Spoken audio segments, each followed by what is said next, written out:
Everyone, बहुत बहुत नमस्कार, बहुत बहुत स्वागत है आप सभी प्यारे वॉरियर्स का एक और सेशन में, जहां पर हम लोग कवर करने वाले हैं basic summary of our yesterday's lecture. हम लोगों ने कल पोएट्री जो सेक्शन है हमारा पूरा कवर किया था, सारी पोम्स कवर करी थी। उससे पहले हमने पोएटिक डिवाइसेस कवर किए थे। आज ये जो लेक्चर है इसका गोल है आप लोगों को ब्रीफ में वो रिकॉल कराना। अगर आप किसी चीज को रिवाइज नहीं करते हैं तो वो दिमाग से निकल जाता है, इसलिए हम लोग फटाफट से शॉर्ट में रिवाइज करेंगे पूरा टॉपिक। बहुत ही छोटा सा ये लेक्चर रहने वाला है, तो डू नॉट वरी। अगर आपने कल का लेक्चर नहीं देखा है तो पहले वो लेक्चर जरूर देखिए, फिर इस लेक्चर को अगर आप देखते हैं तो आपको फायदा मिलेगा थोड़ा सा। क्या क्या हम लोगों ने कवर किए थे, तो ये सारे टॉपिक हम लोगों ने कवर किए थे। बहुत सारे टॉपिक्स ये हैं, आई एम श्योर। बारी बारी से एक एक टॉपिक को लेते हैं, फिर स्टार्टिंग विद पोएटिक डिवाइसेस। तो ये जो पोएटिक डिवाइसेस वाला टॉपिक था हमारा, इसमें हम लोगों ने समझा था कि ये जो पोएटिक डिवाइसेस होते हैं, फिगर्स ऑफ स्पीच होते हैं, होते क्या है। तो पोएटिक डिवाइसेस बेसिकली ऐसे टूल्स होते हैं लैंग्वेज में, भाषा में, एक्सप्रेशंस ही होते हैं, वर्ड्स का कॉम्बिनेशन ही होते हैं, जो कि किसी भी भाषा को और खूबसूरत बना देते हैं। किसी भी एक्सप्रेशन को जब किसी भी टेक्स्ट में इनको यूज किया जाता है ना, तो थोड़ा और अच्छा लगता है सुनने में। जैसे अगर मैं बोलूं कि you are a very good student, तो बहुत अच्छा नहीं लग रहा है सुनने में, है कॉम्प्लीमेंट ही। बट अगर मैं बोलूं you are the Einstein of my class, तुम मेरी क्लास के आइंस्टाइन हो, तो थोड़ा बेहतर लगता है सुनने में, राइट। तो इस तरीके से लैंग्वेज को एनहेंस कर देते हैं कि सुनने वाले को भाषा और अच्छी लगती है। ये इनका पर्पस होता है बस। अब इनमें हमने बहुत सारे पोएटिक डिवाइसेस देखे थे, वो सारे पोएटिक डिवाइसेस एक एक करके आप लोग जरूर देखिएगा, उन डिटेल में जाइएगा कि पोएटिक डिवाइसेस होते क्या हैं। वो मैं डिटेल में नहीं जा रहा हूं, आगे चलता हूं। नेक्स्ट टॉपिक जो है वो हमारा डस्ट ऑफ स्नो है, बट उससे पहले एक क्वेश्चन कर लेते हैं। चलिए पोएटिक डिवाइसेस पे, ये क्वेश्चन मैंने आपको कल की क्लास में भी कराया था, बट ये ब्रीफली रिकॉल करा देगा आपको कुछ पोएटिक डिवाइसेस। देखिए, बिजी एज अ बी, ये पहचानिए क्या है। अब इसमें एज एक हिंट है जो कि आपको जानने में हेल्प करता है कि एक सिमिली है, तो ये हो गया ऑप्शन ए। हाँ, नेक्स्ट है dancing leaves of a tree. Dancing leaves, leaves को पर्सोनिफाई कर दिया, इसलिए ऑप्शन ये थर्ड वाला जो है ऑप्शन बी के साथ मैच कर देते हैं। लायंस ऑन द बैटलफील्ड, किसी को बैटलफील्ड पे लायन बोला है, ठीक है। लायंस ऑन द बैटलफील्ड यानी कि मेटाफर हो गया ये, see. Yellow mustard seed scattered in the yellow sunlight, ये बड़ी अच्छी इमेजरी प्रेजेंट करता है, इसलिए ऑप्शन डी। ये मैचिंग हो गई बेसिकली। करेक्ट आंसर क्या हो गया हमारा यहां पर, 2 का ए, थर्ड का बी। ओके, ए टू, हाँ, option A is the correct answer, ठीक है। तो इसके बहुत सारे क्वेश्चंस हम लोगों ने क्लास में किए थे, एक बार वो देख लीजिएगा। आगे चलते हैं, moving on to the next जो टॉपिक है, which is dust of snow. Dust of snow जो है बच्चा पार्टी, ये रॉबर्ट फ्रॉस्ट साहब ने एक पोम लिखी थी, जिसमें बहुत ही सिंपल सा मैसेज आप लोगों को कन्वे किया गया था कि नेचर जो है उसके उसके पास एक हीलिंग टच होता है। Nature has a healing touch, एक थेरेप्टिक टच होता है, सच दैट कि आपकी लाइफ में कभी भी अगर आप नेचर के कांटेक्ट में आते हैं ना, या कोई भी ऐसा इंसिडेंट होता है जहां पर आप नेचर से इंटरेक्ट करते हैं, जैसे यहां पर पोएट ने किया, तो वो आपके ऊपर एक हीलिंग टच लाता है, आपका मूड कंप्लीटली ट्रांसफॉर्म कर देता है, आपको अच्छे से एकदम से पॉजिटिव आउटलुक देखने पे मजबूर कर देता है कुछ हद तक। तो ये नेचर का एक हीलिंग टच जो है, ये बेसिक इस पोएम का थीम था। आगे चलते हैं, चलिए फटाफट से। अब नेक्स्ट है fire and ice. Fire and ice जो पोम थी, ये भी रॉबर्ट फ्रॉस्ट साहब ने लिखी है, और इसमें आप लोगों को दुनिया के 2 मोड्स ऑफ डिस्ट्रक्शन बताए थे कि कैसे दुनिया खत्म हो सकती है। 2 पॉसिबल तरीके, या तो फायर से या आइस से। लेकिन यहां पर फायर और आइस सिंबॉलिकली यूज किए गए थे पोएम में। यहां पर फायर और आइस रिप्रेजेंटेटिव थे। फायर रिप्रेजेंट करता था हमारे जो इमोशंस हैं, फायरी इमोशंस, वायलेंट इमोशन, जैसे कि डिजायर, एंगर, ब्रुटैलिटी, क्रुएलिटी, ये सारे इमोशंस आगे फायर के जैसे। और आइस रिप्रेजेंट करता था कोल्ड इमोशंस को, जो ठंडे इमोशंस हैं, जैसे प्यार, फ्रेंडली, दोस्ती, प्यार, सिंपैथी, काइंडनेस, ये सब वार्म इमोशंस हैं। इनके अपोजिट जो इमोशंस होते हैं उनको कोल्ड बोला जाता है, जैसे कि क्या, नफरत की भावना, जेलसी, इनसेंसिटिविटी, इग्नोरेंस, ये सब कोल्ड इमोशंस माने जाते हैं, राइट। तो पोएट ने इस पोम के थ्रू आपको ये बताना चाहा था कि अगर हम लोग इन इमोशंस को फ्री छोड़ देते हैं, इन इमोशंस को कंट्रोल में नहीं रखते, चेक में नहीं रखते, तो ये दुनिया खत्म हो सकती है। ये इमोशंस के अंदर भी इतनी पावर है कि हम ये दुनिया खत्म कर सकते हैं। तो इन शॉर्ट ओवरऑल जो मैसेज दिया था इस पोम से, वो ये दिया था कि हम लोगों को अपने ह्यूमन इमोशंस को सस्टेन करना चाहिए, ग्रो करना चाहिए, उनको संभाल के रखना चाहिए। ह्यूमैनिटी, काइंडनेस, सिंपैथी, इन सारे भावों को अपने अंदर संजो कर रखना चाहिए, ताकि ह्यूमैनिटी चलती रहे, दुनिया खत्म ना हो, ठीक है। तो एक तरह से यहां पर नेचर का जो एग्रेसिव रूप होता है ना, डिस्ट्रक्शन वाला, उसको दिखा के एक वार्निंग दी गई थी हम सबको। ये इस पोम का ओवरऑल थीम है। आगे चलते हैं, tiger in the zoo. Tiger in the zoo जो है वो एक ऐसी पोम है जो कि लेस्ली नॉरिस साहब ने लिखी है, और इसमें आपको बताया गया है कि किसी भी जानवर को, चाहे वो टाइगर हो चाहे कोई और जानवर हो, अगर उसको हम कन्फाइन कर देते हैं ना, बांध देते हैं, उसको एक छोटी सी जगह पर अगर एनकेज कर देते हैं, उसको गुलाम बना देते हैं, तो ना सिर्फ हम उसकी आजादी छीनते हैं बल्कि उसका जो स्पिरिट है ना, उसकी जो सोल है वो भी उससे छीन लेते हैं, क्योंकि वो वैसे बिहेव नहीं कर पाता जैसे वो अपने नेचुरल हैबिटेट में बिहेव करता है। तो आप लोगों को एक ओवरऑल मैसेज दिया था कि कभी भी हम लोगों को किसी को भी गुलाम नहीं बनाना चाहिए। इनफैक्ट इफ एनीथिंग हम लोगों को कोशिश करनी चाहिए कि अगर कोई गुलाम है, एनस्लेव्ड है, तो हम उसको भी आजादी दे पाए। ये आप लोगों को यहां पर बताया गया था। आगे चलते हैं, चलिए मूविंग ऑन। उप्स।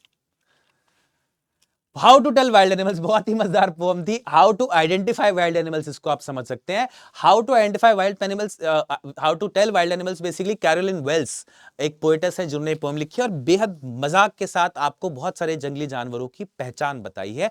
ना सिर्फ उनके फिजिकल ट्रेड्स बल्कि उनके बिहेवियर के बारे में बताया गया है। एक आध जगह ऐसा है कि बिहेवियर और कैरेक्टर्स बताए हैं, लेकिन एक आध जगह ऐसे भी है जैसे कि आप लोगों ने देखा था क्रोकोडाइल और हाइनाज वाला जो था पहचान, वहां पर सिर्फ इडियोमेटिक आइडेंटिफिकेशन था। वहां पर सिर्फ ये बोला गया था कि हाइना स्माइल करते हैं, वेरेज जो क्रोकोडाइल्स हैं वो रोते हैं। तो ये असल में नहीं होता है, but then again to create humour, to create fun in the poem उन्होंने ऐसा लिखा था।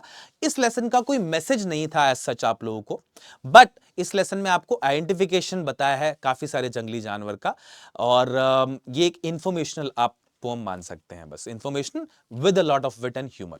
ठीक है। The ball poem, the ball poem basically theme था इसका लॉस इज इनएविटेबल। एक नाम जो है ना इस पोम का वो मिसगाइडिंग है कुछ हद तक, क्योंकि इसके अंदर एक बहुत ही डीप मीनिंग छिपा हुआ है।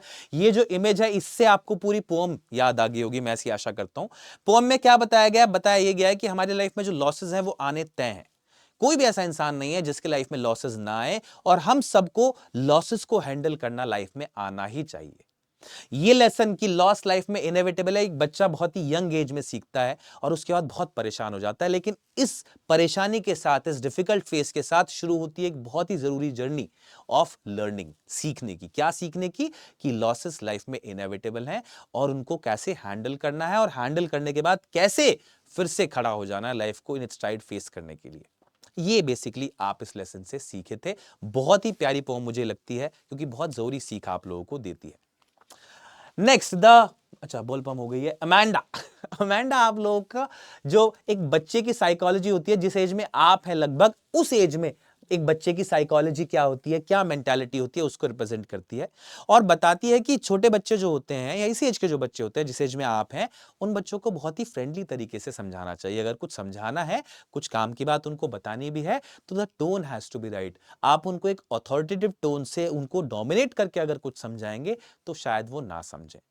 ठीक है। तो एक मैसेज था बच्चों के लिए, एक पेरेंट्स के लिए स्पेशली, कि आप कभी भी अगर किसी बच्चे को कुछ समझाना चाहते हैं तो उसको एक सही तरीके से बताइए। वो अगर तरीका सही हो तो हर बात सुनी जाती है, और अगर तरीका गलत हो तो कोई बात भी नहीं सुनी जाती है। जो जायज बात होती है वो भी नहीं मानता कोई।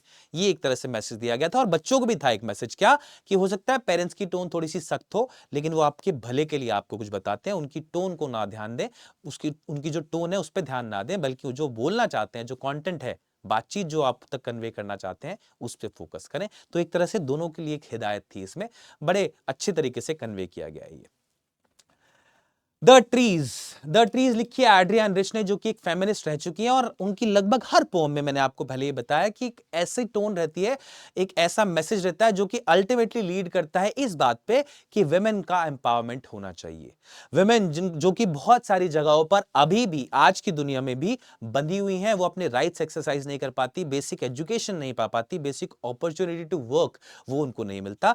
ये सारी चीजें इस पोम में हाईलाइट, इस पोम के थ्रू उन्होंने एंड में मैसेज देना चाहा। तो दो मैसेजेस निकल के आते थे इस पोम से। सबसे पहला ये कि हम लोग को जो ट्रीज है ना, ट्रीज जो कि फॉरेस्ट हमने खाली कर दिए हैं अपनी सिविलाइजेशन बसाने के लिए, उन फॉरेस्ट में एफॉरेस्टेशन करना चाहिए और ट्रीज को प्लांट करना चाहिए, नंबर वन। नंबर टू, दूसरा जो मेजर मैसेज उन्होंने कन्वे किया था इस फॉर्म के थ्रू, वो ये कन्वे किया था कि हम लोगों को विमेन जो है हमारे घरों में या हमारे आसपास, उनको इक्वल अपॉर्चुनिटीज देनी चाहिए। उनको नरिश करने के लिए, उनको ग्रो करने के लिए बहुत सारे मौके जो हमारी तरफ से हो सकता है वो देने चाहिए। उसको रोकना नहीं चाहिए उनके इस ग्रोथ को। बड़ा क्लियर सा मैसेज था। एक सेंट्रल बात जो थी इस पोम से वो निकल के आती है कि मेन वर्सेस नेचर, एक तरह से ह्यूमन वर्सेस नेचर मोर प्रिसाइसली। हम लोग एक कॉन्फ्लिक्ट में हैं नेचर के साथ, हम लगातार क्योंकि पेड़ काट रहे हैं। तो ये थीम दिमाग में रखिएगा आप, याद इसका। आगे चलते हैं, चलिए। फॉग फॉग जो पोम थी वो आपके सिलेबस की सबसे छोटी सी पोम है, 4-6 मतलब अप्रोक्सीमेटली 6 लाइंस की ये पोम है। और इसमें जो पोएट है सैंडबर्ग साहब, उन्होंने आपको एक बहुत ही सिंपल सा फिनोमेना बताया बस, और एक बड़ी अच्छी ऑब्जर्वेशन उन्होंने करी है। इंटरेस्टिंग ऑब्जर्वेशन ये है क्या कि फॉग जो आता है ना वो बड़े साइलेंटली आता है, किसी जगह थोड़ी देर रहता है और फिर साइलेंटली चुपचाप चला जाता है, कोई आवाज नहीं आती फॉग के आने से। और यही एग्जैक्टली सिमिलर है पैटर्न बिल्कुल कैट का। बिल्ली जो होती है ना कैट, वो भी बिल्कुल साइलेंटली चुपचाप आती है दबे पांव, उसके आने का आपको पता नहीं चलता है। वो किसी भी जगह फिर थोड़ी देर बैठती है, उसका भी पता नहीं चलता, और फिर चुपचाप चली जाती है जिसका आपको पता नहीं चलता। तो इन दोनों के बीच में एक सिमिलैरिटी ड्रॉ आउट करी है इस पोम के थ्रू पोएट ने। कोई मैसेज इससे नहीं दिया, बस एक ऑब्जर्वेशन आपके साथ शेयर करी है फॉर द शेयर जॉय, ताकि आप इस बात को देख के जैसे मतलब हम लोग हैरत में आए ना कि यार क्या इंटरेस्टिंग बात है, वो बेसिकली यहां पर पॉइंट था। एक इंटरेस्टिंग सी बात आपके साथ शेयर करी थी।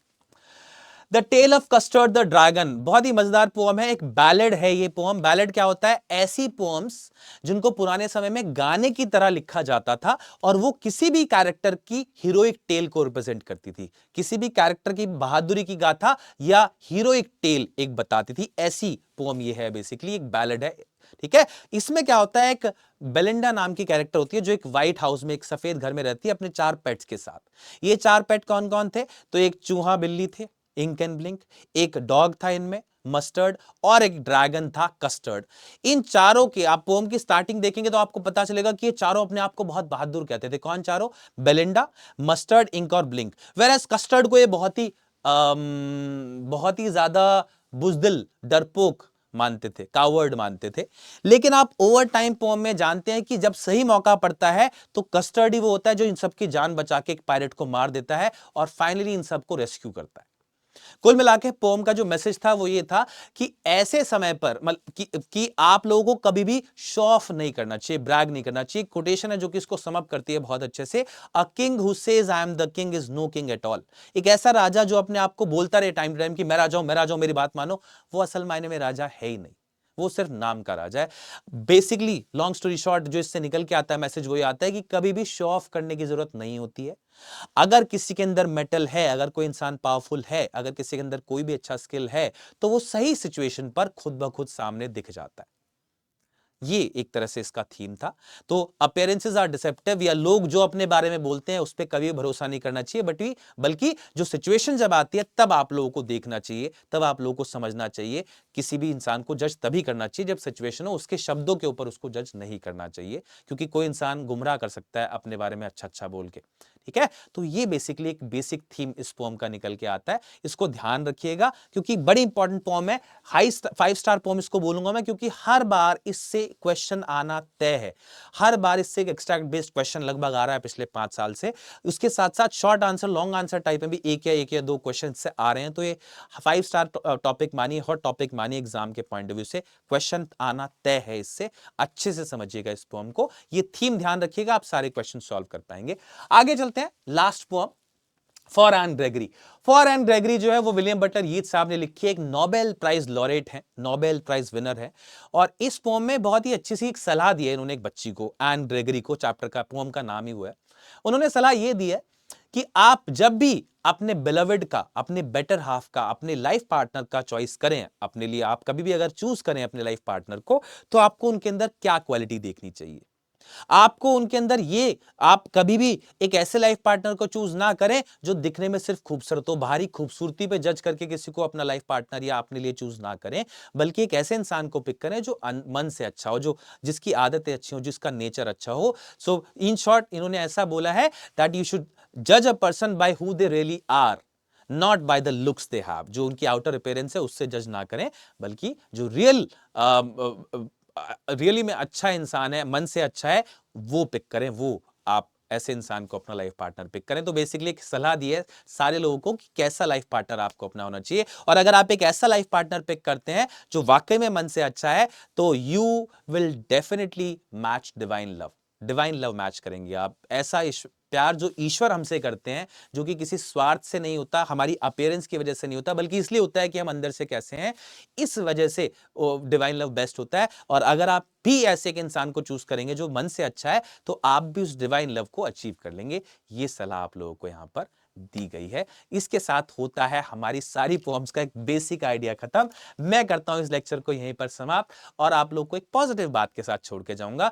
Hope is a good thing, maybe the best of the things ever, and a good thing hardly ever dies. उम्मीद एक ऐसी चीज है जो कि सबसे अच्छी चीजों में मानी गई है, और हमेशा अगर आप एक उम्मीद रखेंगे तो कभी भी आप लोग मात नहीं खाएंगे जीवन में। आप कभी भी ऐसा नहीं होगा कि लेट डाउन फील करेंगे, आप हमेशा आगे बढ़ेंगे। एक अच्छी चीज कभी भी खत्म नहीं होती है, ये बेसिक इस पोम का सार है, इस कोटेशन का सार है। तो आई होप आप लोग इस बात को समझे और अपनी तैयारी आप दुरुस्त तरीके से करते रहे होंगे। मैं इस लेक्चर को, इस छोटे से समरी लेक्चर को यहीं पर एंड करता हूं। आप लोग आई होप इस लेक्चर से कुछ फायदा उठा पाए, एक बेसिक समरी आपको मिल गई हो सारी पोएम्स की। मिलते हैं जल्दी से वॉरियर के अगले लेक्चर में, तब तक के लिए अलविदा, bye bye, take care, see you soon.